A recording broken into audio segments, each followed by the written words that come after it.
The readings of today may be seen as containing two themes.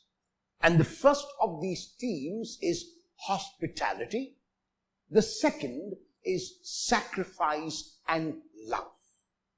In the book of Genesis, we read about the hospitality of Abram. Abram is at the oak of Mamre, and he encounters visitors.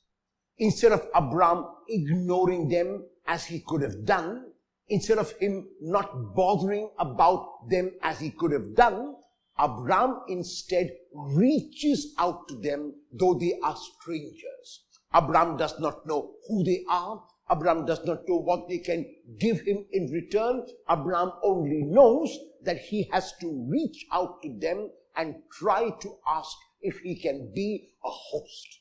And Abram is a good host because Abram reaches out to them not only by offering hospitality, but by showing it in action and by being present in body, in mind, and heart with the visitor.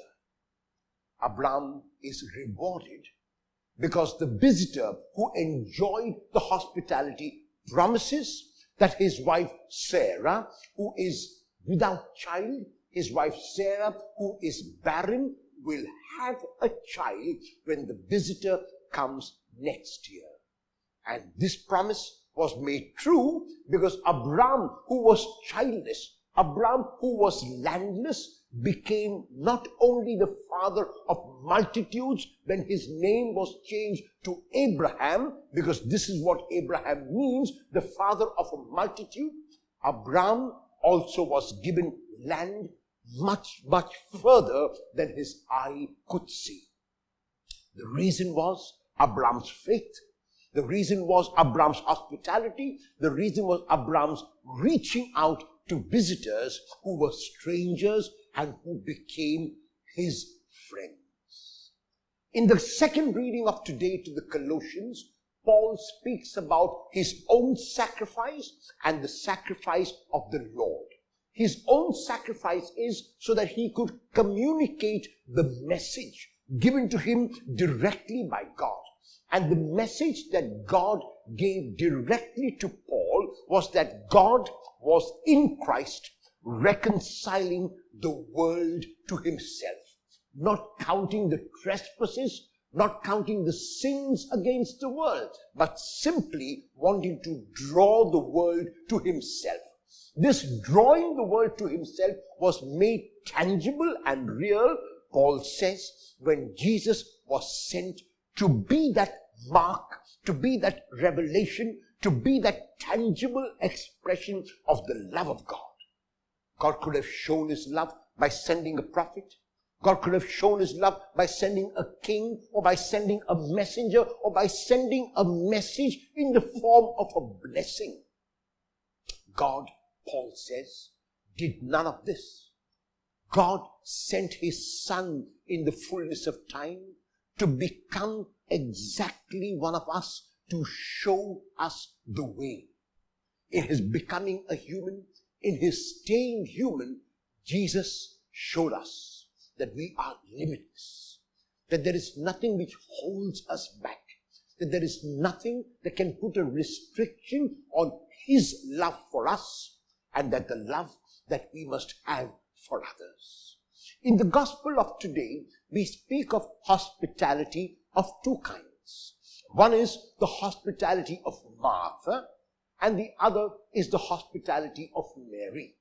Martha's hospitality is external, where she is busy preparing an external meal. Mary's hospitality is internal. It stems from her heart because she sits at the feet of the Lord. Not only does she keep the Lord company, but she sits at his feet as a disciple, listens to him, assimilates what she learns, and puts it into practice. Two kinds of hospitality. Martha, an external one, which may be efficient, but is not efficacious, because her hospitality is not to focus on the host who is Jesus, but to focus on her sister. And because of that, whatever she does is not efficacious at all. Whatever she does not bear fruit.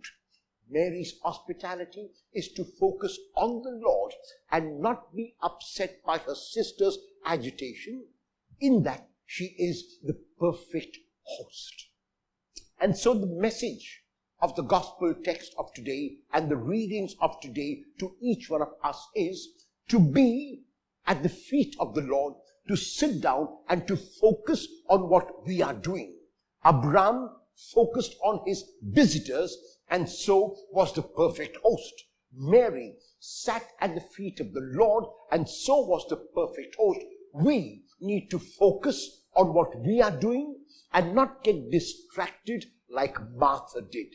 If we do that, then our work will be not only efficient, it will also be efficacious. The second point which the readings make is to remind us that we are loved unconditionally by God, and the sign, the symbol of that love will always remain Jesus. If I share the love I have received, if I am that attentive host, then Jesus lives again and again, and he becomes host and guest and Lord in one.